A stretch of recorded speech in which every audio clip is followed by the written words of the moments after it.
Oke. Mari saudara, Bapak Ibu sekalian, saya undang kita untuk buka Alkitab kita pada Ulangan pasal 8, Ulangan pasal 8 ayat yang kedua. Ulangan pasal 8 ayat 2. Sehari ini saya di BES, saya mencoba mengajar Ulangan 8 ayat 2. Ulangan 8 ayat 2. Saya berdoa Anda bisa memberi ekstra atensi Anda, konsentrasi Anda supaya firman Tuhan hari ini bisa jelas dalam pemikiran Anda. Kalau perlu berdoa sama Tuhan supaya otak kita agak encer sore hari ini, oke? Ulangan pasal 8 ayat yang kedua. Mari firman Tuhan berkata begini. Ingatlah kepada seluruh perjalanan yang kau lakukan atas kehendak Tuhan Allahmu di padang gurun selama 40 tahun ini.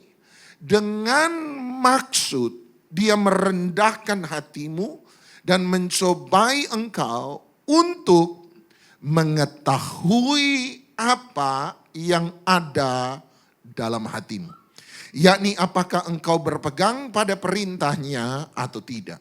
Tuhan satu kali berfirman kepada orang Israel melalui Musa dan dia berkata, coba ingat ulang selama 40 tahun perjalananmu di padang gurun sesuai dengan kehendak Tuhan. Alkitab berkata bahwa dia merendahkan hatimu di sana. Kata merendahkan hati dalam bahasa asli bisa dipahami sebagai dia membawa engkau ke titik terendah dalam hidupmu dan mencobai engkau di sana. Untuk apa? Dan ini tujuannya, dia berkata untuk mengetahui apa yang ada dalam hatimu. Izinkan saya memulai khotbah saya dengan sebuah statement, sebuah pernyataan.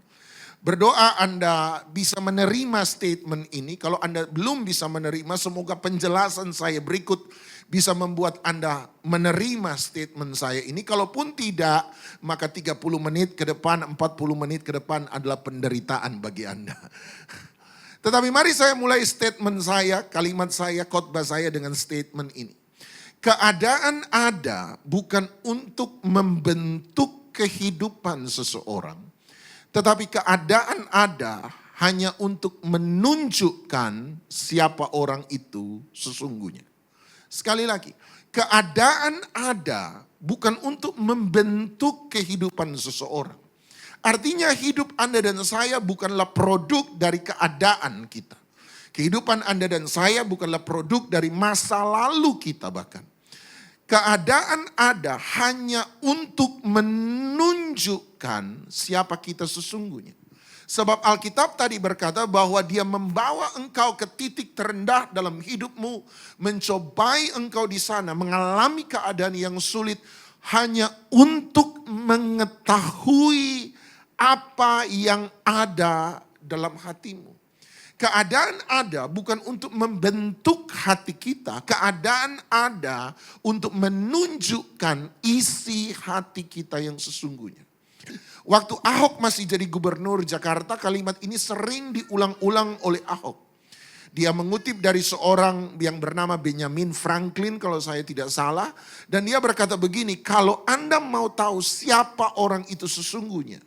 Beri orang itu kekayaan, beri orang itu kekuasaan yang besar, maka kamu akan lihat siapa sifat asli orang itu yang sesungguhnya.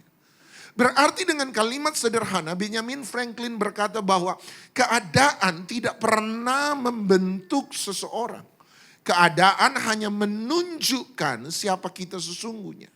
Jadi kalau Anda lihat ada orang kaya kemudian orang itu menjadi sombong, jangan pernah berkata, oh gara-gara kaya dia jadi sombong. Bukan kekayaan yang membuat dia menjadi sombong. Saya beritahu kepada Anda sesungguhnya orang itu sudah dari dulu memang sombong. Hanya waktu miskin gak ada yang bisa disombongkan. Setuju Bapak Ibu? Apa yang dia mau sombongkan? Tapi orang sekarang manusia aneh. Hal-hal paling buruk pun masih sombong. Orang bicara pada temannya, tahu nggak di bokong saya ada bisul segede ini. Temannya ngomong, lu masih bisul segede ini udah sombong. Gua bisul segede ini nggak sombong-sombong. Sama aja dua-duanya sombong gitu ya. Bilang sama sebelah, kalau bisul tolong jangan sombong. Gitu ya. Ada yang bilang sama temannya, oh gua udah pusing. Utang 10 juta sama orang nggak bisa bayar. Temannya jawab, baru utang 10 juta lu udah pusing. Gua utang 100 juta nggak pusing. Sama, utang pun sombong. Bilang sama sebelah, sebelah, tolong bilang sama sebelah, tolong kalau utang jangan sombong. Ya. Jadi saya beritahu sama Anda, sesungguhnya udah dari dulu orang itu sombong. Jadi kalau Anda ketemu orang kaya kemudian mulai selingkuh, jangan bilang sama dia, oh gara-gara kaya dia jadi tukang selingkuh. Saya kasih tahu sama Anda, dari dulu memang dia sudah mata keranjang. Cuma waktu dulu nggak ada yang mau, iya tuh. Udah miskin, jelek lagi, siapa yang mau? Nanti setelah kaya baru ada yang melirik. Makanya teman saya berkata, kekayaan menambah kegantengan walaupun muka agak jelek. Gitu ya. Jadi kekayaan menambah kegantengan walaupun muka seringkali tetap jelek. Tapi kalau kaya mukanya agak glowing gimana gitu kata teman saya. Artinya sudah dari dulu dia memang mata keranjang. Cuma waktu dulu nggak ada yang mau. Nanti setelah kaya baru ada yang melirik.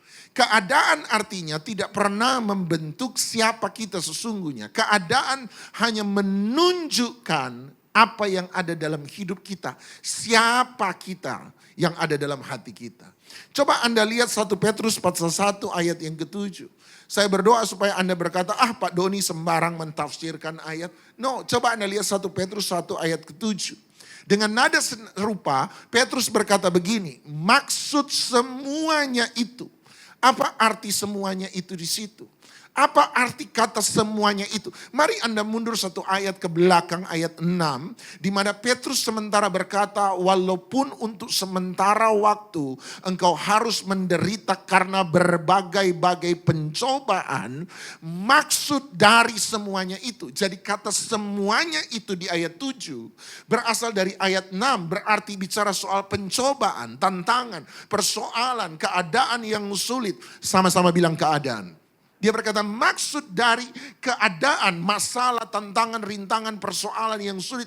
Maksud dari semuanya itu ialah untuk, apa Bapak Ibu?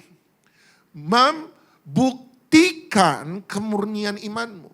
Perhatikan Petrus tidak pernah berkata maksud dari semua keadaan, sulit, sukar, masalah dalam hidupmu adalah untuk membentuk imanmu. Petrus tidak berkata demikian.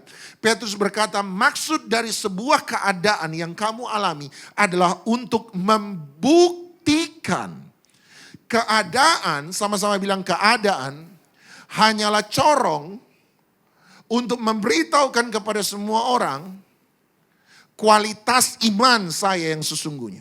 Sekali lagi sama-sama bilang keadaan, sama-sama bilang adalah corong untuk memberitahukan kepada semua orang kualitas iman saya yang sesungguhnya.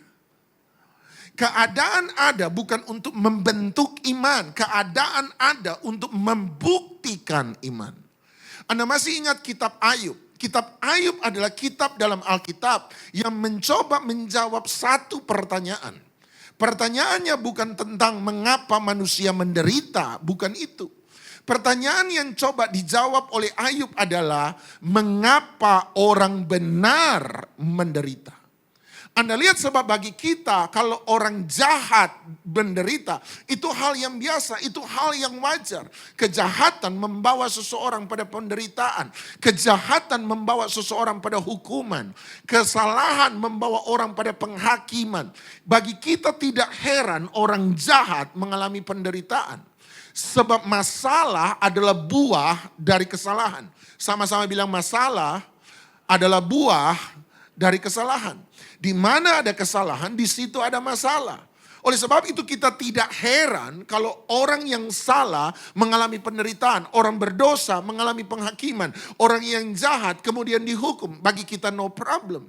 Yang menjadi problem bagi kita bukan mengapa manusia menderita. Kenapa orang jahat menderita. Yang menjadi problem bagi kita adalah mengapa orang benar menderita.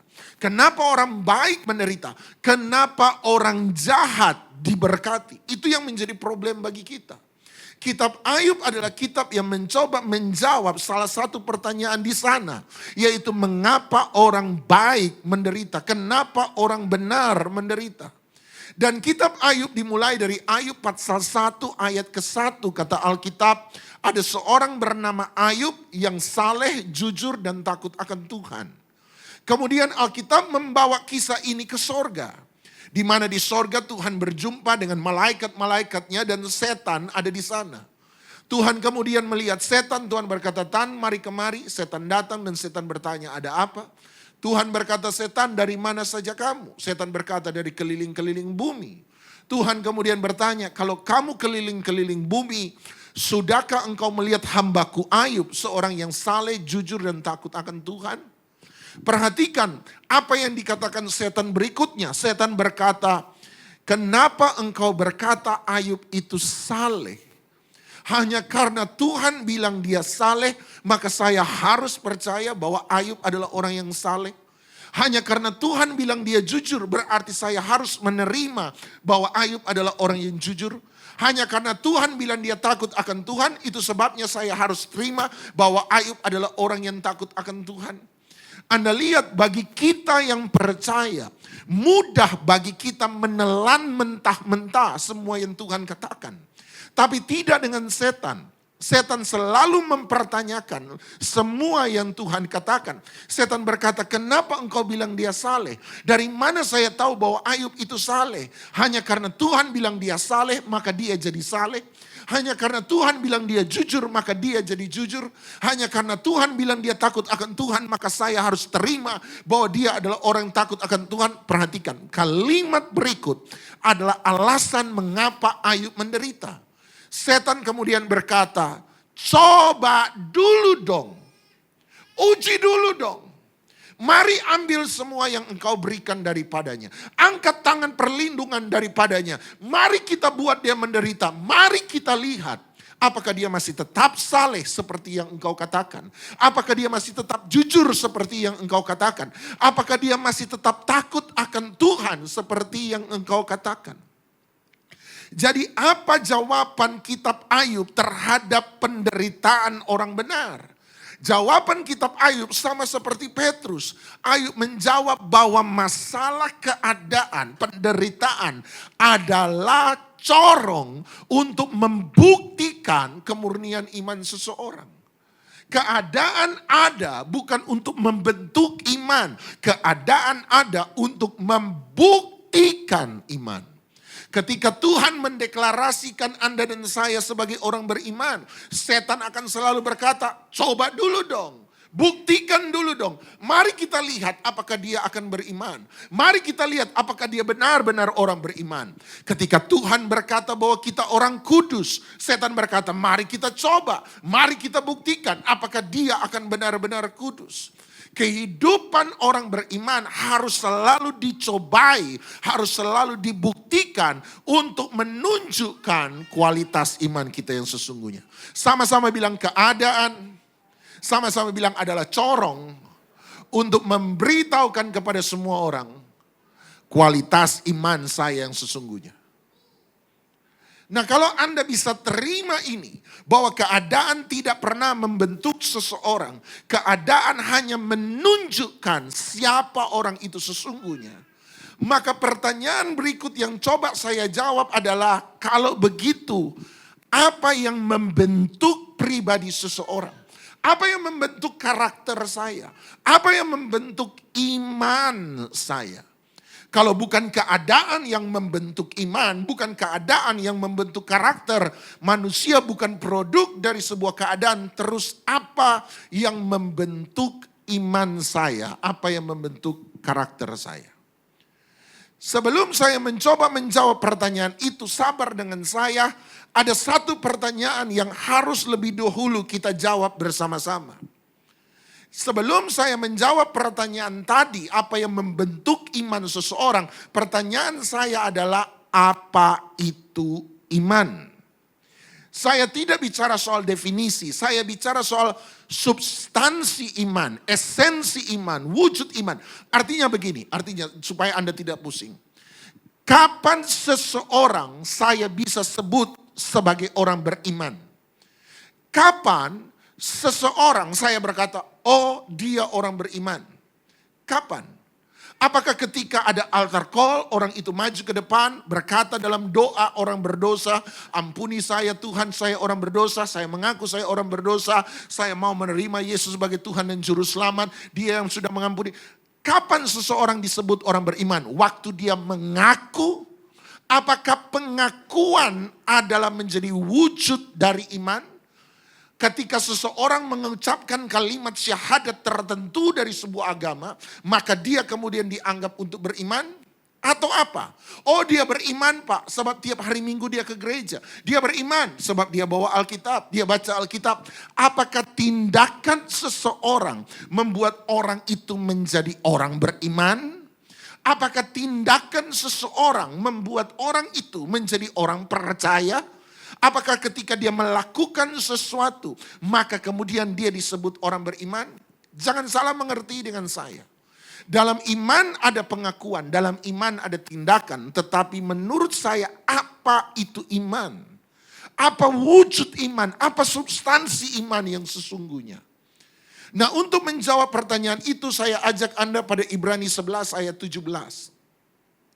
Ibrani 11 ayat 17. Ibrani 11 ayat 17, saya selalu menggunakan ayat ini untuk menjelaskan tentang apa itu iman. Ibrani 11 ayat 17 ada pertanyaan yang coba dijawab oleh penulis Ibrani tentang mengapa Abraham berani mempersembahkan Ishak kepada Tuhan. Penulis Ibrani kemudian menjawab mengapa Abraham berani mempersembahkan Ishak pada Tuhan, sebab ayat 17, 4 kata pertama saja. Tolong baca bersama-sama. 1, 2, 3. Karena iman maka Abraham.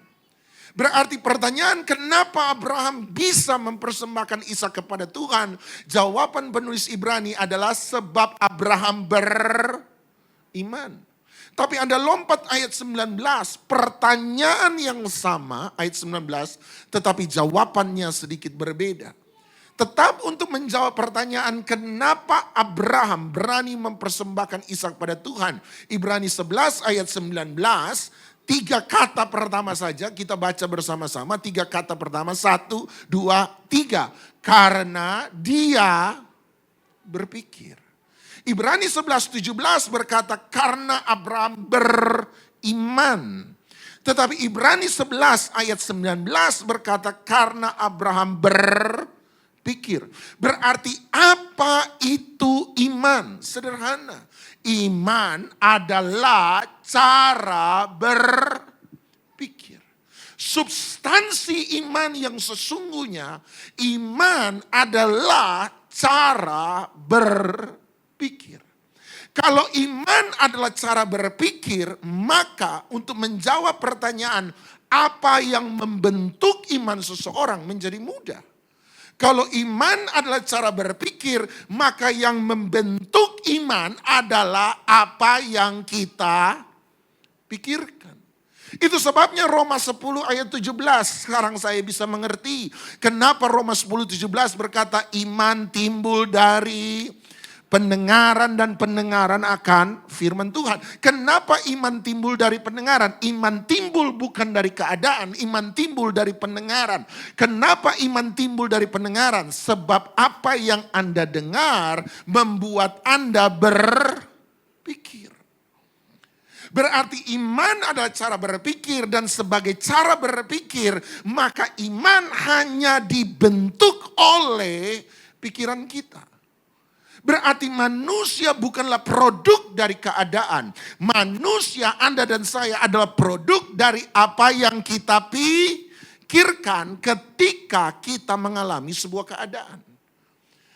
Orang bisa mengalami sebuah keadaan yang sama. 2 orang berbeda mengalami keadaan yang sama.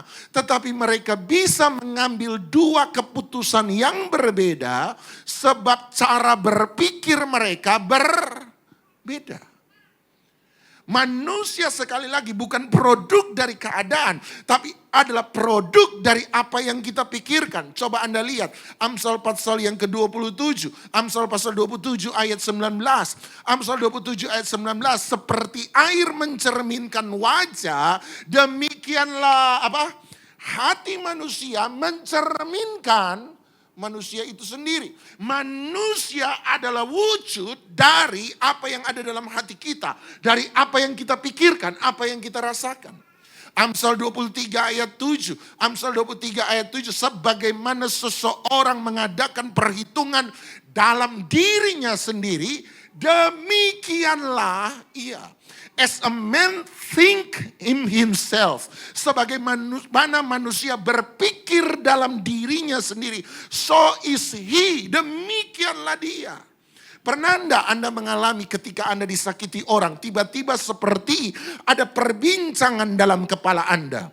Pikiran nomor satu berkata, kurang ajar itu orang. Dulu waktu dia susah saya bantu, ngemis-ngemis, minta bantuan. Oh, minta belas kasihan, saya tolong. Tapi sekarang sudah kaya. Oh, lupa orang, lupa diri, lupa budi. Kurang ajar, kurang ajar.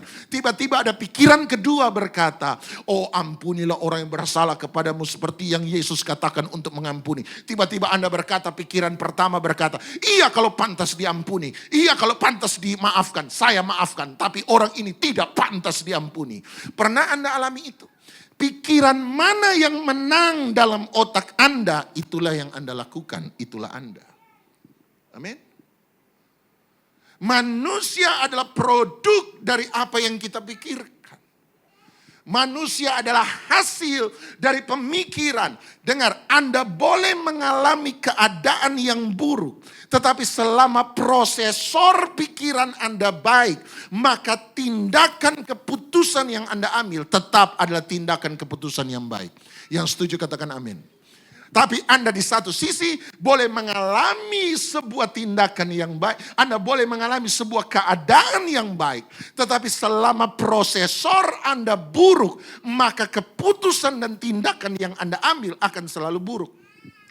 Input positif, prosesornya negatif, outputnya akan negatif. Tapi inputnya boleh negatif, tetapi selama prosesor pikirannya positif, maka outputnya akan selalu positif. Semua yang kita perbuat tidak pernah ditentukan oleh keadaan. Semua yang Anda dan saya perbuat ditentukan oleh apa yang kita pikirkan ketika kita mengalami keadaan itu.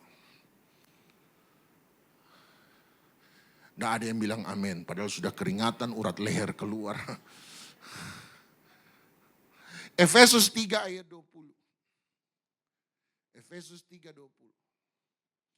Bilang sama sebelah, dari tadi dia belum khotbah.